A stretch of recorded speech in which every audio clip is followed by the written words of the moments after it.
in the processing of the pineapple, and then we developed why have to pay these people with the pineapple used to come to Brownsville, we had to put on trucks, and then bring it to San Carlos.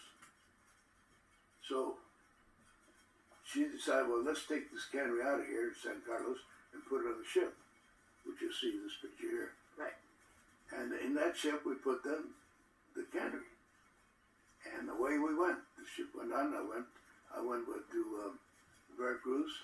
I spent, I think it was 3 or 4 weeks in Veracruz and go out to Alvarado, which is 90 miles south of Veracruz, and see how things were going and talk to the people.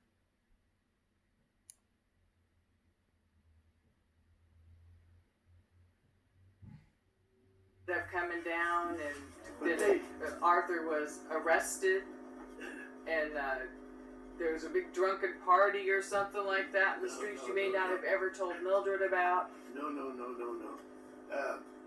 It was done in the Mexican style. You see, the Mexicans they're a country of their own. They're not like the niggers. Excuse me. They're not like the black people. The black people have no country. And they were slaves in this country. The Mexicans have a country, and they believe in it. And you have colored Mexicans, you have blonde-headed Mexicans, you have blue-eyed Mexicans, you have very mediocre skin. On there. Miss Stilly,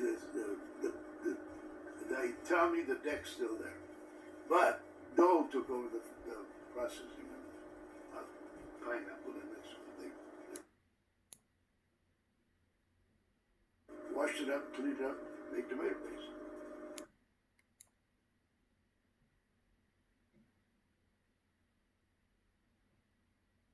We didn't have quality control at first.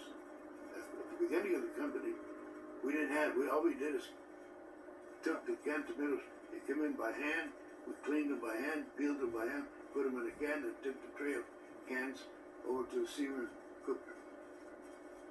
Now, did Tilly set up parties for you folks? The party business was this way.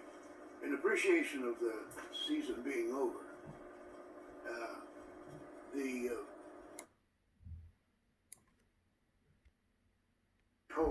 told what to put in the can by the quality control.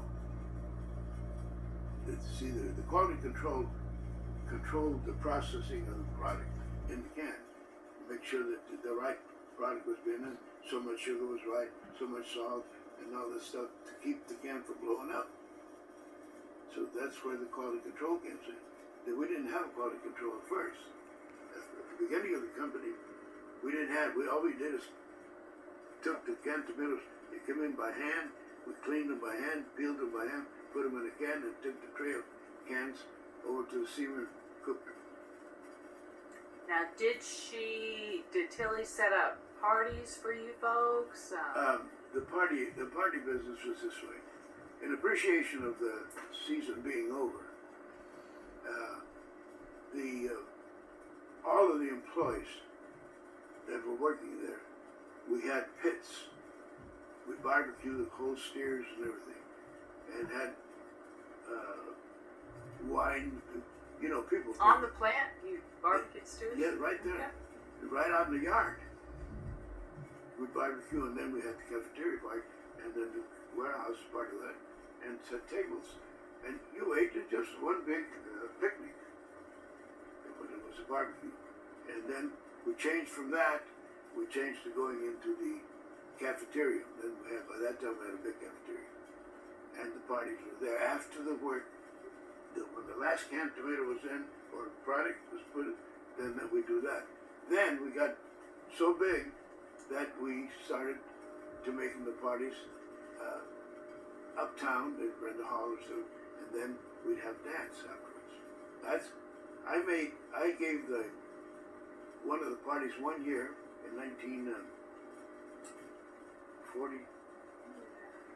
When I bought the house, I made a $500 profit on that party, and I put $500 on my house. I paid, I bought a house for $2,500.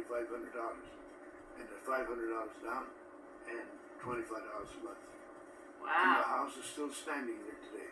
And I gave that house to my brother-in-law because I wanted to buy a truck, and he could get money from the government, you know, to buy the house. And so I told him, well, you can have the house, whatever they give you, and I'll go ahead and buy the truck and I'll put you to work. That's what I did. But the parties were always at the end of the year. That was They were a private. They were a token of appreciation to the employees.